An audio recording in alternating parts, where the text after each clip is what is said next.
गणगण गणात बोते.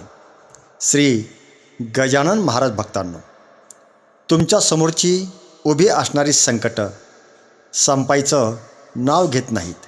कितीही प्रयत्न केले तरीही अपयशच पदरी येतं आहे. पैसा हा कुठूनच घरात येत नाही. डोक्यावरील कर्जाचा डोंगर वाढत जातोय.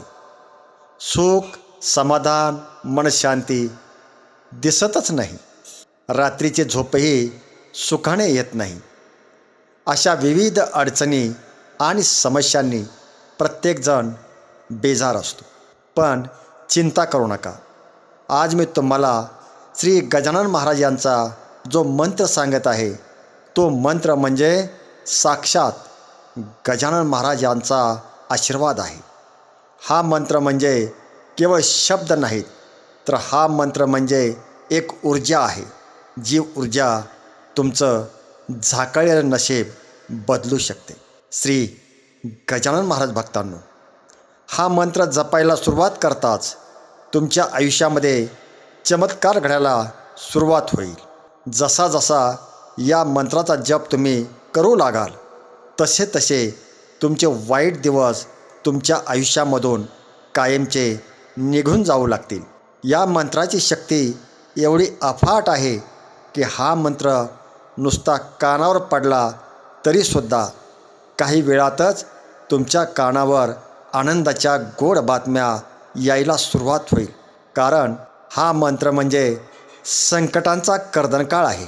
हा मंत्र म्हणजे श्री गजानन महाराज यांच्या भक्त परंपरेतील एक अत्यंत प्रभावी असा मंत्र आहे. आणि गजानन महाराज भक्त परंपरेमध्ये आजही हा मंत्र मोठ्या प्रमाणावर जपला आणि ऐकला जातो. श्री गजानन महाराज भक्तांनो, ज्याला आयुष्यामध्ये स्थिर व्हायचं आहे, ज्यांचे स्वप्ने अद्यापही अपूर्ण आहेत आणि ज्यांना खरंच गजानन महाराजांची कृपादृष्टी हवी आहे, त्या प्रत्येकाने हा मंत्र नक्की जपावा. रोज सकाळी किंवा संध्याकाळी महाराजांच्या फोटोसमोर किंवा मूर्तीसमोर बसून डोळे बंद करून महाराजांची मानस प्रतिमा डोळ्यासमोर आणावी. जणू महाराज समोर बसून साक्षात तुम्हाला आशीर्वाद देत आहेत अशी ती मानस प्रतिमा असावी. एकदा का महाराजांची कृपादृष्टी तुमच्यावर पडली की मग मात्र दुःख, संकट आणि अडचणी नावालाही तुमच्या आयुष्यामध्ये शिल्लक राहणार नाहीत. हे 100% खरं आहे. कारण ज्यांचाही श्री गजानन महाराज यांच्यावर विश्वास आहे, त्यांचा विश्वास महाराज कधीही तुटू देत नाहीत अशी मान्यता आहे.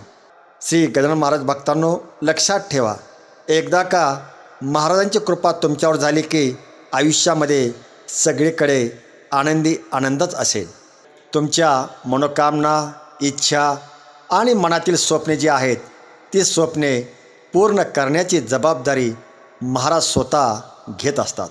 फक्त तुमची श्रद्धा असावी, महाराजावर पूर्ण विश्वास असावा आणि मनोभावे त्यांची तुम्ही सेवा करायला हवी. हा मंत्र मनोभावे जपा किंवा श्रद्धेने ऐका. तुमच्या आयुष्यातील अंधार या मंत्रशक्तीने नक्कीच दूर होईल. तर श्री गजानन महाराज भक्तांनो, चला पुढील काही मिनिटे आपणही या दिव्य शक्ती असणाऱ्या मंत्राचा काही मिनिटे जप करूया. ओम शेगावनाथाय कृपाकराय नमः. ओम शेगावनाथाय कृपाकराय नमः. ओम शेगावनाथाय कृपाकराय नमः. ओम शेगावनाथाय कृपाकराय नमः. ओम शेगावनाथाय कृपाकराय नमः. ओम शेगावनाथाय कृपाकराय नमः. ओम शेगावनाथाय कृपाकराय नमः. ओम शेगावनाथाय कृपाकराय नमः. ओम शेगावनाथाय कृपाकराय नमः. ओम शेगावनाथाय कृपाकराय नमः. ओम शेगावनाथाय कृपाकराय नमः. ओम शेगावनाथाय कृपाकराय नमः. ओम शेगावनाथाय कृपाकराय नमः. ओम शेगावनाथाय कृपाकराय नमः. ओम शेगावनाथाय